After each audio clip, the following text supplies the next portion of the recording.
할렐루야, 사랑하는 갈릴리 성도 여러분, 참 반갑습니다. 저는 별이 쏟아지는 갈릴리 교회 김진 목사입니다. 가을 비가 하루 종일 내리는 날입니다.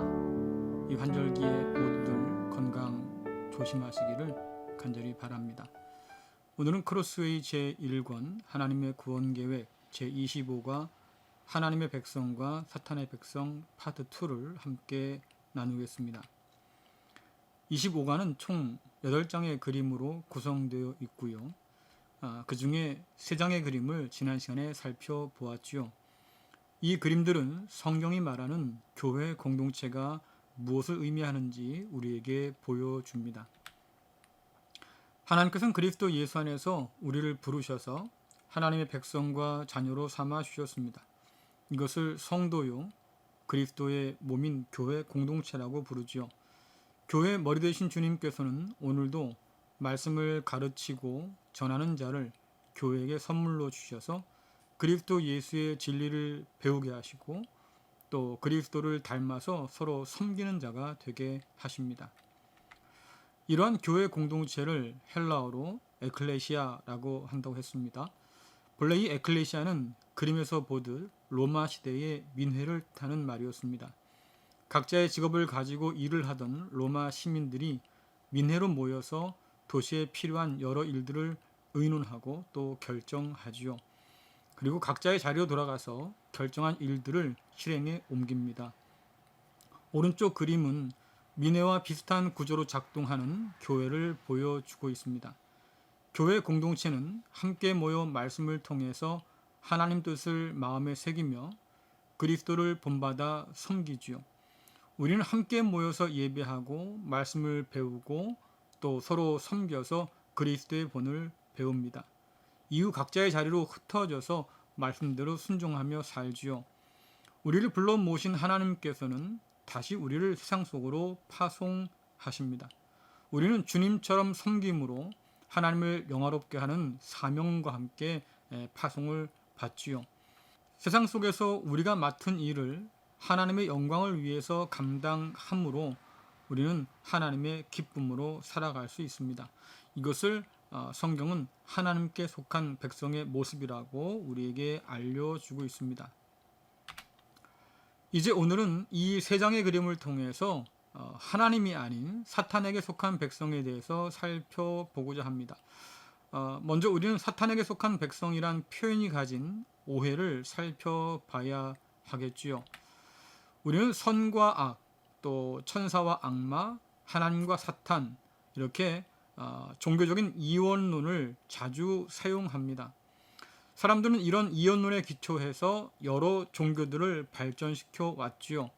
이런 이원론들은 물질은 악하고 유한한 반면에 영은 선하고 또 영원하다고 생각했습니다.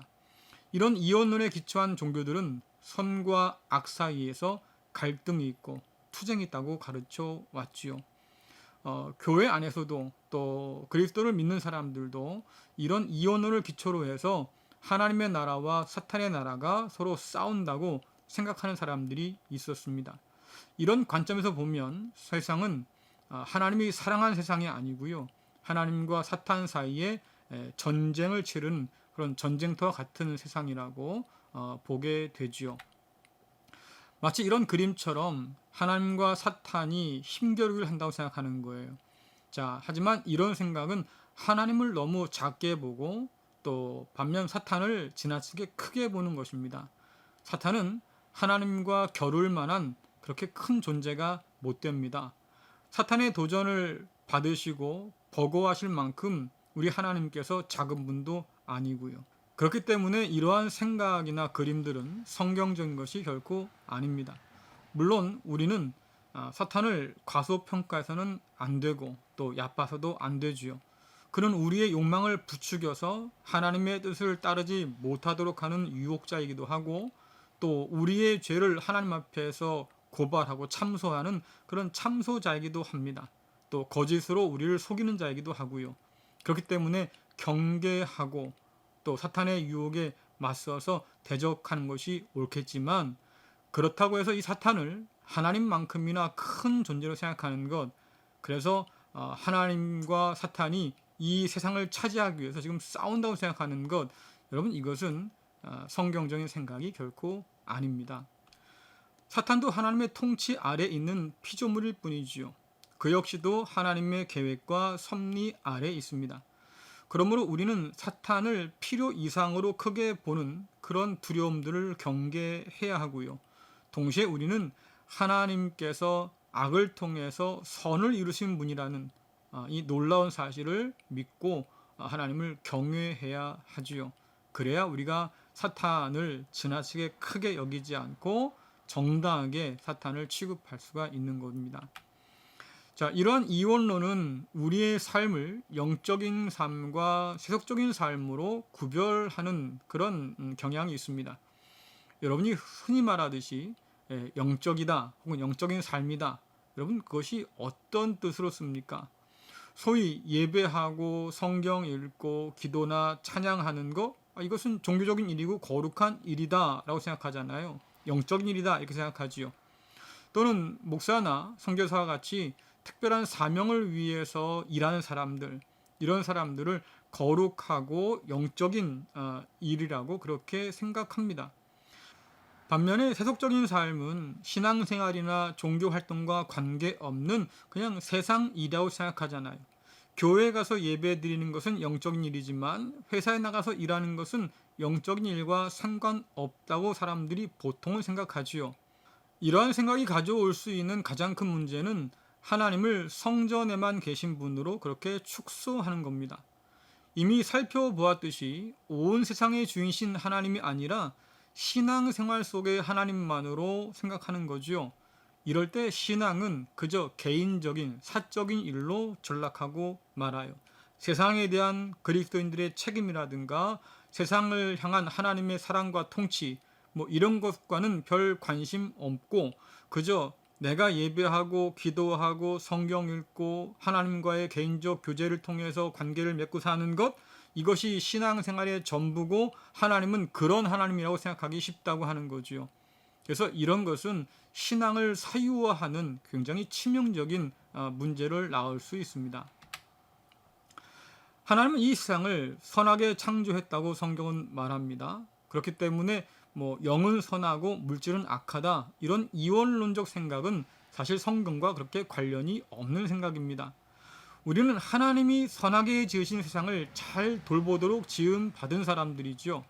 하나님께서 선하게 지으신 세상에서 하나님의 영광을 위하여 감당하는 모든 일이 사실은 영적인 일이고 거룩한 일입니다. 여러분이 세상에서 하는 모든 일들, 그것이 하나님의 영광을 위한 목적으로 쓰임받는다고 하면 그것도 거룩한 일이고 또 영적인 일이라고 말할 수 있는 거예요. 온 세상의 주인이신 하나님께서는 이런 우리를 통해서 영광 받으시죠.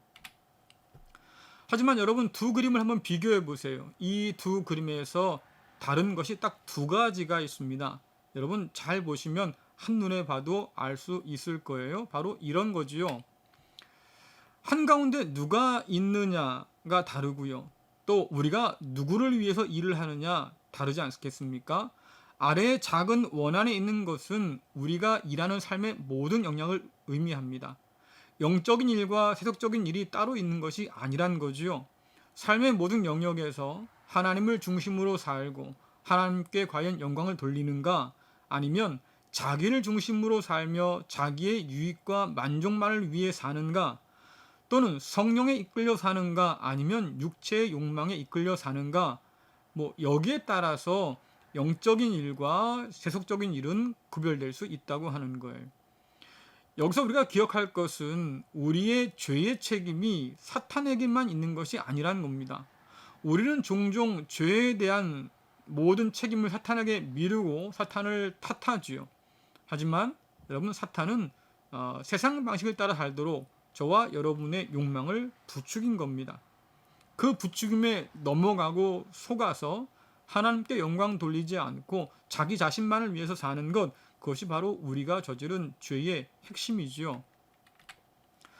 그러므로 사탄의 백성이란 반드시 사진 속에 있는 사탄을 숭배한다는 교회만을 가리키는 것이 아닙니다. 사탄의 부추김에 속아서 하나님의 영광이 아닌 자기의 욕망을 따라서 자기의 유익과 만족만을 위해서 사는 것, 여러분 그런 모든 사람이 결국 사탄에게 속한 백성이라고 말할 수 있는 거지요. 그런 의미에서 보자고 하면 세상은 두 갈래로 갈립니다. 하나님께 속한 백성들과 사탄에게 속한 백성들이 나뉠 수가 있다고 하는 거지요. 자, 사탄에 속한 사람들, 그들도 우리와 동일한 세상을 살아가면서 동일한 일을 합니다. 같은 직장에서 일하기도 하고요. 같은 공간에서 만나서 교제를 나누기도 하지 않습니까? 하지만 둘 사이에 다른 게 뭐가 있겠습니까? 삶의 이유와 또 목적이 달라요. 그들의 삶 가운데는 하나님이 없습니다. 하나님을 영화롭게 하고자 하는 마음도 없지요. 하나님을 경외하고 또 이웃을 섬기면서 말씀에 순종하기보다는 그저 자기 욕심과 욕망을 따라서 살고자 하는 거예요. 하나님께 영광 돌리지 않고 자기 욕망 따라 살려고 하는 것, 이것을 세속적이라고 말하고 더 나아가서 사탄적이라고 말할 수 있는 거지요. 목회자라 할지라도 선교사라 할지라도, 그래서 많은 사람들이 거룩한 일이라고 아주 영적인 일이라고 그렇게 말한다고 해도 자기의 유익과 만족을 위해서 목회한다고 하면, 또 선교사의 일을 감당한다고 하면, 여러분 아무리 성직이라 불려도 결국은 세속적인 일일 뿐이고 하나님을 영화롭게 하지 않는 사탄적인 일이라고 말할 수 있는 겁니다. 자, 갈라디아서 5장 16절 17절 함께 읽겠습니다. 그러므로 내가 말합니다. 성령을 따라 사십시오. 그러면 육체의 욕망을 따라 살지 않게 될 것입니다. 육체의 욕망은 성령을 거스르고 성령이 바라시는 것은 육체의 욕망을 거스릅니다. 이 둘은 서로 반대되는 것이므로 여러분의 욕망대로 살 수 없게 합니다. 아멘. 바울은 하나님의 백성과 사탄의 백성을 성령을 따르는 삶과 육체의 욕망을 따르는 삶으로 분리해서 나누어 설명하지요. 성령을 따르면서 육체의 욕망을 따라 사는 것은 불가능합니다. 또 육체의 욕망을 따라 살면서 성령을 따라 산다고 하는 것도 결국 불가능한 일이지요. 자, 갈라디아서 5장 24절 25절 함께 읽겠습니다. 그리스도 예수께 속한 사람은 자기 육체를 정욕과 욕망과 함께 십자가에 못 박았습니다. 우리가 성령으로 새 생명을 얻었으므로 성령을 따라 살아야 합니다. 아멘. 우리가 성령에 속한 사람인가 사탄에 속한 사람인가를 살펴보려고 하면 무엇을 따라 사는지를 먼저 살펴보라는 말씀입니다. 우리 안에 성령을 따르고자 하는 마음과 육체의 욕망을 따르고자 하는 마음이 전쟁을 일으킨다고 하면 여러분들, 우리는 성령이 함께 하시는 사람이 맞습니다. 이상하지요? 어떻게 갈팡질팡 하는데 우리 안에 성령이 있을 수 있겠냐, 이렇게 생각할지 모르겠어요. 자, 그런데 여러분 이렇게 생각해 보세요. 욕망을 따라 사는 사람들에게는 성령이 계시지 않기 때문에 사실은 아무런 갈등이 일어나지 않습니다. 이것을 해야 할까 말아야 할까 왜 고민하게 됩니까? 내 욕망은 하라고 하지요. 그런데 내 안에 계신 성령께서 잠깐만 그것은 하나님 뜻이 아니잖아 라고 제동을 걸기 시작합니다. 그러니까 갈등할 수밖에 없는 거예요. 만약에 우리 안에 성령이 계시지 않는다고 하면 갈등할 이유가 없지요. 이것을 내가 하고자 할 때, 내 욕망대로 살고자 할 때 아무도 그것을 제지하지 않을 겁니다. 그러니까 별 갈등 없이 그저 내 욕망대로 살고자 하지 않겠습니까? 그 안에는 성령이 없다고 말할 수 있는 거지요. 죄 앞에서 갈등하게 하는 것, 그래서 하나님의 뜻을 생각하게 하는 것, 여러분 그것이 곧 성령의 역할이고, 그 음성을 따라갈 때 우리는 그 욕망을 따라 살지 않을 수 있다고 지금 말씀하고 있는 거예요. 자, 이 그림은 사탄의 속임수에 속고 있는 사람들을 보여줍니다. 그림 가운데 있는 사람은 사탄에게 속아서 자신이 제일 늘 착각하는 사람이지요. 삶의 모든 것을 자기 자신을 중심으로 살아가는 사람이에요. 삶의 주인이 바로 나다라고 착각하는 사람입니다. 자, 그림에서 보면 사탄은 저 밑에 희미하게 표현되고 있잖아요. 존재가 그렇게 미약해서 희미하게 표시한 게 아니에요. 알아차리기 어려울 만큼 은밀하게 우리에게 다가와서 그럴듯한 말로 우리를 속여서 하나님을 따르지 못하도록 한다는 것을 지금 그림으로 표현하고 있는 거지요. 여러분께 책 한 권 소개해드리고 싶습니다. 영국의 유명한 변증가인 C.S. 루이스가 쓴 스크루테이프의 편지라는 책이에요. 이 책의 주인공은 스크루테이프라고 하는 고참 악마지요. 그가 신참 악마인 조카 웜우드에게 편지를 쓴 겁니다. 예수를 믿는 성도들을 어떻게 무너뜨릴 수 있을까? 그 비법을 선배 고참으로서 후배 신참에게 지금 전해주려고 편지를 쓴 겁니다. 오늘 주제와 관련된 것을 좀 살펴보면 몇 가지 원리들을 볼 수 있는데요. 먼저 자기 자신에게 관심 갖게 만들라. 실천이 없는 신앙으로 유도하라. 내 것이라는 소유의식을 강화하라. 위선적인 이타심을 권장하라. 뭐 여러 가지가 있겠지만 그 중에 크게 네 가지를 한번 제가 살펴보았습니다. 자, 이 악마 스크루테이프는 편지에서 그리스도인들을 환자라고 불러요. 이 환자가 자기 자신에게 관심을 갖게 만들라는 거지요. 하나님이나 이웃에게 관심 갖지 말게 하고 오직 자기 자신에게만 몰두하게 만들라는 거예요. 또 환자를 실천이 없는 신앙으로 유도하라고 합니다. 여러분들 그저 믿음이라고 하는 것을, 예수님을 안다고 하는 것을 지적인 동의로만 아는 것, 행함 없이 그저 교회만 출석하는 것으로 만족하는 것, 그렇게 살라고 하는 거예요. 게으른 어떤 신앙인을 만들라고 하는 얘기지요. 또 환자에게 내 것이라고 하는 소유의식을 강화하라. 그래서 인생도 내 것이고 내 가진 모든 소유도 내 것이라고 생각하게 만드는 겁니다. 여기에 하나님이 주인으로 설 자리가 없도록 하라고 하는 거예요. 또 환자에게 위선적인 이타심을 권장하라. 여러분들 이타심은 참 좋지만 그러나 이것을 목적을 둔다면 자기를 위한, 자기의 평판이나 명예나 체면이나 이런 것들을 위해서 이타심을 가진다고 하면 여러분 그것은 본질적으로 자기를 위한 일 아니겠습니까? 이것을 위선이라고 말하잖아요. 남을 위한 척 하지만 결국 자기를 위하는 것, 뭐 이런 거지요.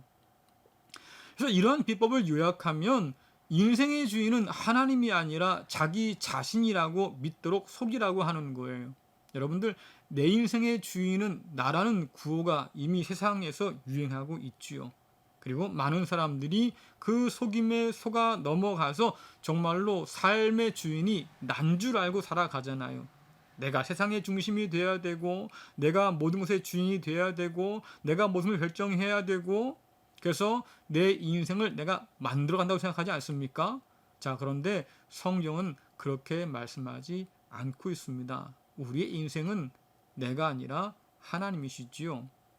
내가 만들어 가는 것이 아니고요. 하나님께서 인도하신 대로 순종하며 따라가는 것이 우리의 인생 아니겠어요?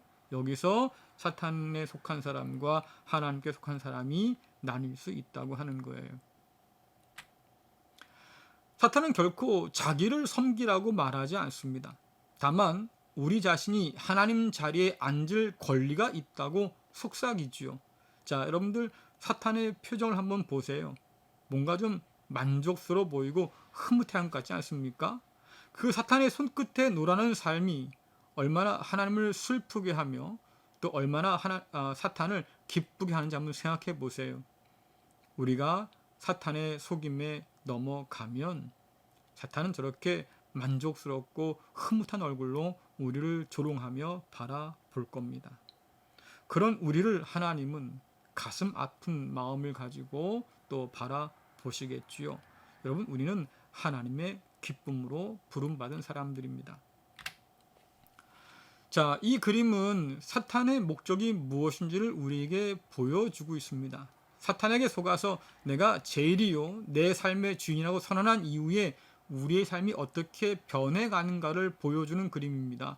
이 그림은 로마서 12장 2절을 바탕으로 그린 그림인데요. 함께 읽어보겠습니다. 여러분은 이 세상을 본받지 말고 마음을 새롭게 하여 변화를 받으십시오.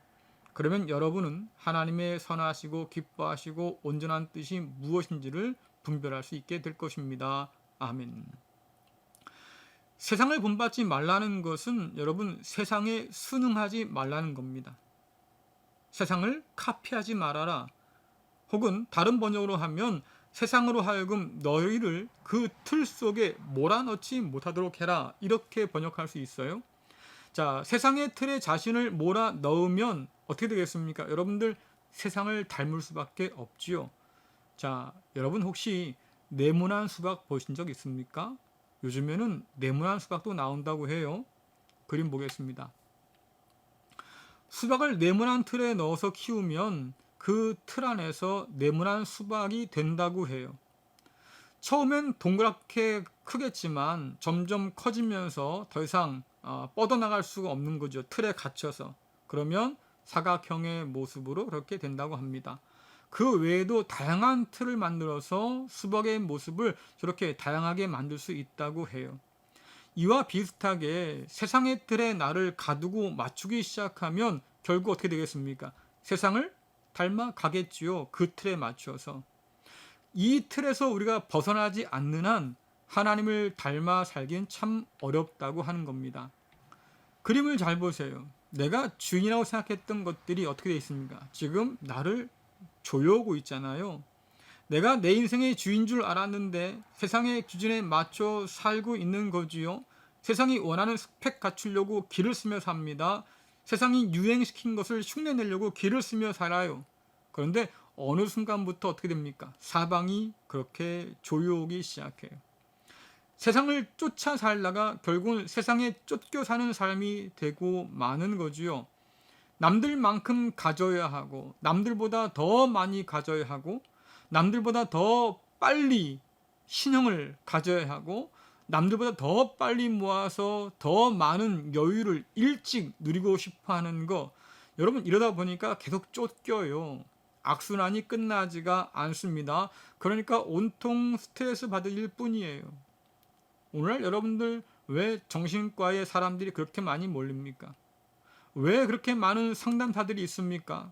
다들 돈을 주면서 말이죠. 자기 얘기를 들어달라고 말입니다. 왜 그래요? 압박이 너무 심한 거예요. 바쁘게만 살았지 정말로 하나님께서 원하시는 삶이 아니라 나를 위해 살다가 당한 일 아니겠습니까?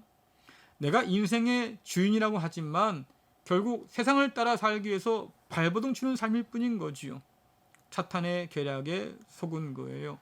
이 사탄에 속아 사는 세상 사람들의 모습이 바로 이렇게 압력받는, 스트레스 받는 삶이 될 수밖에 없는 거지요. 여러분은 누구에게 속하여 살고 있습니까? 하나님께 속한 백성일까요? 아니면 사탄에게 속한 백성일까요? 여러분들 중립은 없어요. 양다리를 거칠 수도 없는 거지요. 사탄의 백성에서 하나님 백성으로 저와 여러분들은 부름을 받았습니다. 어둠에서 빛으로 부름 받았지요. 이 세상이 아닌 하나님의 나라 백성으로 부름 받지 않았습니까? 육신의 욕망이 아니라 성령을 따라 살라고 하나님께서 우리를 불러 주셨습니다. 그러니 육신의 욕망을 십자가에 못 박고 그리스도를 닮은 하나님에 속한 사람으로 살아갈 수 있다고, 또 살아가라고 성경은 우리에게 말씀하고 있습니다. 세상이 어렵고 각박해질수록 세상을 향해서 눈을 돌리는 사람들이 더 많아지는 요즘입니다. 유혹이 더 커지고 세상의 속삭임이 더 달콤하게 들리고 그것을 붙들어야 살 것 같은 그런 조급함이 우리의 마음 가운데 생기지요. 근데 여러분들 기억하십시오. 우리는 그리스도 예수 안에서 하나님께 속한 백성들이고 하나님의 자녀로 부름받은 사람들입니다. 하나님께서는 그 자녀된 자들의 삶을 끝까지 돌보시고 책임진다고 하셨어요. 그것을 믿기 때문에 우리는 함께 모여서 예배하고 기도하고 또 말씀을 통해서 그리스도 예수를 닮아 섬기고 흩어져서 세상 곳곳에서 여러분이 감당하는 그 모든 일들을 통해서 하나님께 영광 돌리는 그런 하나님의 귀한 백성으로 우리가 살아가야만 하는 거지요. 어려운 세상이지만 그러나 우리가 하나님의 자녀임을 여러분 포기하지 마시고 끝까지 붙으셔서 세상 가운데서 하나님께 영광을 돌리는 아름다운 교회요 또 성도로 살아갈 수 있기를 간절히 바랍니다. 마치겠습니다. 기도하겠습니다. 참 좋으신 하나님 아버지 감사합니다. 저희들을 사랑하셔서 그리스도 예수 안에서 하나님의 참된 백성으로 또한 자녀로 불러주심을 감사합니다. 우리가 함께 모여서 예배하고 기도하며 말씀을 통해서 하나님의 선한 뜻이 무엇인지 깨달아 알게 하여 주시고, 또 흩어져서 우리가 삶의 자리에서 하나님을 영화롭게 하고 하나님께 영광 돌리는 그런 믿음의 성도로 살도록 인도하여 주옵소서. 세상이 어려워질수록, 각박해질수록 세상의 유혹이 더욱더 거세지고, 또 우리 마음 가운데 그럴듯한 것들로 유혹할 일이 참 많아집니다. 아버지 하나님, 깨어있게 하시고 또 사탄의 그 모든 괴계를 분별토록 지혜를 허락하여 주셔서 오직 하나님의 선한 뜻을 따라 살아가는 우리 모두가 되도록 주여 역사하여 주옵소서. 예수님의 이름으로 기도드리옵나이다. 아멘. 네, 마치겠습니다. 남은 날들도 여러분 주님과 함께 동행하면서 아름다운 날들 보내시기를 간절히 바랍니다. 감사합니다.